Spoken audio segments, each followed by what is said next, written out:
Ada ustadz yang ngajar di situ, ternyata dia misionaris. Misionaris. Dan dia itu yang mencetak para C5 lain. Wih. Tapi C5 menurut tadi Mas Tri juga sudah total. Dia kan gini, orang lokal gitu loh. Orang lokal, orang Indonesia ya dia menggunakan pakai bahasa budaya Indonesia. Dan dia menggunakan KTP semuanya udah Islam gitu kan. Satu keluarganya, dan dia mengambil peran sebagai seorang ustadz atau ulama gitu kan.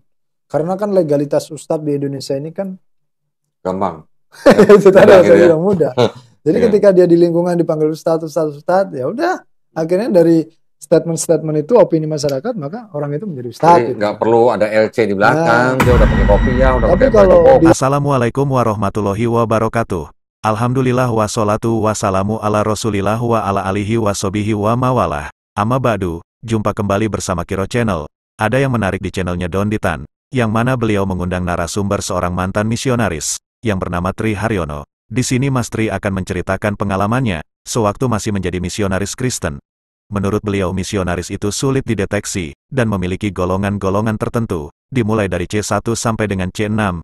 Nah, bagaimanakah penjelasannya? Mari kita simak videonya. Malam hari ini saya ditemani oleh salah seorang, katanya mantan misionaris ya Mas ya? Iya. Betul ya? Assalamualaikum warahmatullahi wabarakatuh Mas. Waalaikumsalam. Panggilannya Mas Tri. Mas Tri aja. Nama lengkapnya boleh? Tri Haryono. Tri Haryono. Misionaris itu nggak segampang itu kedetek. Sangat sulit. Apa tadi bilang kacang tanah? Iya. Kacang tanah. Satu biji kacang masuk tanah, udah ini jadi berapa nggak tahu ya gitu ya. Dan itu memang pergerakan yang cukup berbahaya. Kenapa saya salah satunya mau di podcast atau mau diwawancarai? Karena pergerakan ini makin besar. Oke. Gitu loh. Pergerakan ini makin besar dan umat Muslim di satu sisi tidak menyadari dan tidak peduli akan hal itu. Kurang peduli gitu. Makanya di satu titik kalau nanti ke depannya orang akan kaget. Ada muncul sekte lagi yang luarnya Islam, dalamnya Kristen. Nah, itu ya. Dan itu pasti akan terjadi kalau tidak diantisipasi. Luarnya Islam, dalamnya Kristen. Itu berarti ciptaan misionaris tuh. Nah, iya. Menurut Mas Tri, misionaris ini sulit dideteksi, dan merupakan gerakan yang cukup berbahaya kalau umat Islam kurang peduli, sehingga dikhawatirkan nanti akan muncul sekte yang luarnya Islam dalamnya Kristen. Sebenarnya ini sudah terjadi sekarang juga. Banyak bertebaran di YouTube orang yang dianggap ustadz, tapi yang diajarkan keyakinan agama Kristen. Bahkan ada yang mencampur adukan keyakinan Islam dengan agama lain. Tadi Mas bilang kontekstual itu maksudnya? Kontekstualisasi gitu di lapangan. C1 sampai C6 gitu ya.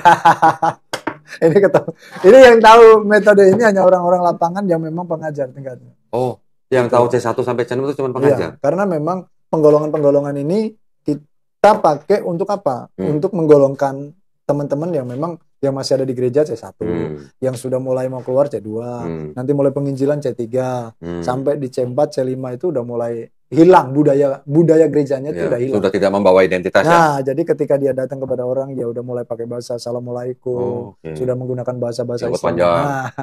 Pakai kupluk. Itu udah menjadi metode di lapangannya. Mas Tri dulu udah sampai C berapa Mas? Cendol ya. Cendol. Karena memang tidak banyak, apalagi orang Islam ya. Orang Kristen sendiri juga tidak tahu apa itu C1 sampai C6 ya. Yang tahu hanya itu pengajar misionaris. Bahasa lapangan itu. Gitu. Saya tahu, padahal saya bukan misionaris. Dulunya saya bukan misionaris. Tapi memang itu yang istilahnya sudah dirancang ya. Semua dari luar malah ya. Semua sudah dirancang. Gitu loh. Karena memang sesuai dengan target lah. Jadi penggolongan istilah C1 sampai C6 yang tahu hanya orang lapangan dari misionaris itu sendiri. Dan semua sudah dirancang sesuai dengan target. Ini semakin menarik. Ternyata ada perbedaan khusus antara misionaris dan penginjil gereja. Mari kita lihat perbedaannya. Tapi misionaris itu sebenarnya orientasinya bukan membangun gereja, pendangkalan akidah. Karena gereja itu bagi misionaris itu nggak penting. Oh gitu. Beda dengan pendeta. Ya oke, maksudnya misionaris dan pendeta kan harusnya bekerja sama dong. Enggak, beda. Prinsipnya beda jauh. Misionaris pokoknya targetnya mendangkalkan akidah jiwa. Yang penting beriman bahwa Yesus adalah Tuhan dan Juru Selamat. Itu yang dikejar. Nanti dengan sendirinya baju itu akan kebuka. Gitu kan? Bahasanya kan begitu. Ketika ini di dalamnya masih ada kopi, masih ada kotoran. Gimana sih caranya nyingkirin kopi ini? Mengeluarkan akidah lama, memasukkan akidah baru gitu ya. Udah cemplungin aja air bersih terus. Lama-lama kan kopi hilang sendiri kan, tinggal air putih kan. Jadi begitu. ada memberikan sesuatu nggak ke orang-orang yang ditarget itu? Oh enggak, kalau kami dulu tidak. Oh dulu nggak pakai itu. Kalau tim saya ya, dulu nggak ada. Kenapa? Karena kami mau melihat kemurnian dalam mereka beriman. Oh. Ada juga yang orang ngasih, itu biasanya gereja yang lakuin itu. Oh iya ya, tadi kan bilang ya kalau nggak salah penginjil sama dan misionaris itu beda ya. Beda. Kalau yang suka memberikan bantuan-bantuan itu penginjil. Itu penginjil, dan itu gereja biasanya. Dan itu gereja. Kalau misionaris ini mah nggak akan pernah. Misi senyap berarti ya, ya gitu ya. Dia mau bantu orang pun nggak kelihatan. Dia misalnya tahu ini, yang dilayani butuh, tetapi dia nggak akan pakai tangan dia sendiri. Supaya apa? Supaya orang itu tidak berharap sama dia. Dia pakai tangan orang lain. Oke. Gitu. Jadi nanti bahasanya adalah ya berarti Tuhan memberkati kamu, Tuhan dengar doa kamu. Padahal dia pakai tangan orang ini. Oke. Oh ya, jadi seolah-olah itu bantuan dari Tuhan. Okay. Jadi kalau misionaris itu dia nggak akan pernah mengizinkan orang berharap sama dia. Enggak. Mintanya sama Tuhan. Nah. Tapi situ yang ngirim penginjil, ngirim makanan gitu. Beda. Tuh, baru tahu kan? Oh. Itu beda jauh. Yang biasa yang diceritakan ngasih makanan, ngasih apa, itu biasanya kerjaan gereja. Oke. Kalau ada bencana alam, gereja. Ya. Ternyata perbedaannya kalau misionaris itu, ceritanya ingin melihat kemurnian iman si target dalam menerima agamanya. Dan seolah-olah target tidak berharap kepada misionaris. Tetapi kalau penginjil gereja terbuka memberikan bantuan, makanan ataupun uang, sehingga si target hatinya mudah luluh. Para pemirsa yang muslim, hati-hati lah pokoknya ya. Apapun yang terlihat kita belum tentu sama dengan yang terlihat gitu ya. Betul. Bisa jadi, apa tadi? C berapa tadi? C5? C5 itu nggak kedetek. Nggak kelihatan dia sebagai misionaris. Bahkan tadi kan saya sampaikan di salah satu universitas saja yang memakai ustadz dan ngajar aja kan ada tadi yang saya sampaikan. Gimana? Yang di Salatiga itu. Ada, di Salatiga. Menggunakan C5 kan. Di Salatiga ada sekolah tinggi apa? IAIN? Enggak, IAIN. IAIN. Ya. Ada ustadz yang ngajar di situ, ternyata dia misionaris. Misionaris C5. Dan dia itu yang mencetak para C5 lain. Wih. Jadi dia di KTP-nya Islam. Ngajar di IAIN. Ya. Gelarnya ustadz. Ya di Magelang ada, di Cibinong ya kemarin saya sampaikan. Ada. Di Cibinong ada. Ada. Perlu dibongkar nggak kayak gitu? Itu nanti pergerakannya beda. Nah kan kita bisa pakai lembaga. Ya, tapi membuktikannya bagaimana? Membuktikannya bagaimana? Membuktikannya begini.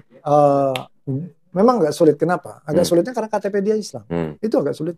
Dan memang itu udah dirancang. Gitu loh. Jadi sengaja dia membuat KTP-nya Islam? Iya. Karena udah dirancang. Keluarganya? Sama semua. Islam juga semua? Nah kalau kita mau nuntut dia tentang misionaris dan pendanggalan akidah kan nggak ketemu. Gitu. Tapi, makanya sampai dapatnya apa? Ya suruh intelijen ngindel dia setiap hari. Sampai ketemu dia di titik ketemu pertemuan, dia ngajar. Nah di situ baru bisa diselesaikan. Kalau nggak bisa. Waduh. Berarti ini misionaris yang menyamar gitu ya? Karena ya itu tadi yang menjadi sulitnya adalah barang bukti kan. Nyatanya gue Islam. Kalau Islam punya Alkitab memang nggak boleh, kan boleh. Misalnya kita banyak. Nah, makanya itu yang susah. Itu memang dirancang sedemikian rupa. Ini parah, golongan C5 misionaris itu sudah tidak bisa terdeteksi karena menggunakan identitas KTP beragama Islam. Bahkan ada misionaris golongan C5 yang masuk perguruan tinggi menyamar menjadi ustadz. Bagaimana nasib mahasiswa yang akidahnya lemah? Ada kemungkinan bisa terbawa dan terpengaruh bahkan menjadi murtad. Lain halnya dengan mahasiswa yang berakidah kuat, tidak akan mudah tertipu daya oleh ustadz misionaris itu. Kan gini, jadi dulu tahun berapa ya kira-kira 2021 ya kalau nggak salah ya. Pertama kali saya baca tentang itu, saya sampaikan ke Yayasan Pembina Mualaf. Terus tahun lalu saya sampaikan kepada MUI. MUI juga nggak tahu yang namanya C1 sampai C6 itu nggak tahu. Cuman tadi mungkin kalau saya bacanya C1 sampai C6. Kalau Mas Tri tadi bilangnya udah sampai C5 itu udah. Kalau C6 itu kan yang beda negara. Artinya mereka lintas negara. Dan mereka menggunakan baju-baju setempat. Sudah istilahnya orang nggak tahu bahwa dia muslim atau enggak gitu. Taunya muslim gitu ya. Teman-teman saya di Malaysia dulu kayak gitu. Jadi kalau C1 itu adalah misi gereja, membangun gereja di sebuah tempat, tetapi masih menggunakan bahasa asal. C2 sudah ganti menjadi bahasa lokal. C3 sudah menerima budaya dan tradisi setempat. C4 sudah menerima budaya dan tradisi agama setempat, Islam misalnya, sudah menerima. C5 sudah menyamar menjadi Islam. Ini dan itu yang tahu hanya orang-orang tertentu sebenarnya. Saya nggak tahu, beliau bisa tahu. Berarti masih di C5, C6? Enggak, saya dulu masih masuk di C4. Kalau yang C6 itu dia udah totalitas, dia udah menyamar menjadi Muslim. Nggak akan ketahuan bahwa dia tuh misionaris yang menyamar gitu. Contoh yang paling nyata itu adalah dulu ada seorang orang Belanda dari Belanda yang menyamar masuk dalam Aceh, namanya Snok Hurgonye. Nama Islam itu siapa ya? Abdul Ghafur kalau nggak salah. Dia sampai ke Arab Saudi belajar bahasa Arab, belajar Islam, akhirnya datang ke Aceh ngajar bahasa Arab. Jadi orang nggak tahu kalau dia tuh benar-benar. Itu sebutannya C6. Nah itu udah C6, itu udah totalitas itulah. Ya. Kalau belum total berarti C5 tadi. Ya, tapi C5 menurut tadi Mas Tri udah total. juga sudah total. Dia kan gini, orang lokal gitu loh. Orang lokal, orang Indonesia ya dia menggunakan pakai bahasa budaya Indonesia dan dia menggunakan KTP semuanya udah Islam gitu kan, satu keluarganya, dan dia mengambil peran sebagai seorang ustadz atau ulama gitu kan. Karena kan legalitas ustadz di Indonesia ini kan gampang. Itu tadi saya bilang mudah. Jadi ketika dia di lingkungan dipanggil ustadz, ya udah akhirnya dari statement-statement itu opini masyarakat, maka orang itu menjadi ustadz. Gitu. Nggak perlu ada LC di belakang, dia udah pakai kopiah, udah pakai baju koko. Ternyata Ko Dondi sudah menyampaikan hal ini kepada MUI. Semoga saja ada langkah terbaik dari MUI untuk mengatasi permasalahan ini, dan kepada masyarakat agar lebih hati-hati, selektif, dan tidak serampangan dalam melegalitaskan seseorang menjadi ustadz. Harus melihat kualitas dan latar belakang keilmuannya. Mungkin itu saja yang dapat kami informasikan. Semoga bermanfaat. Wassalamualaikum warahmatullahi wabarakatuh.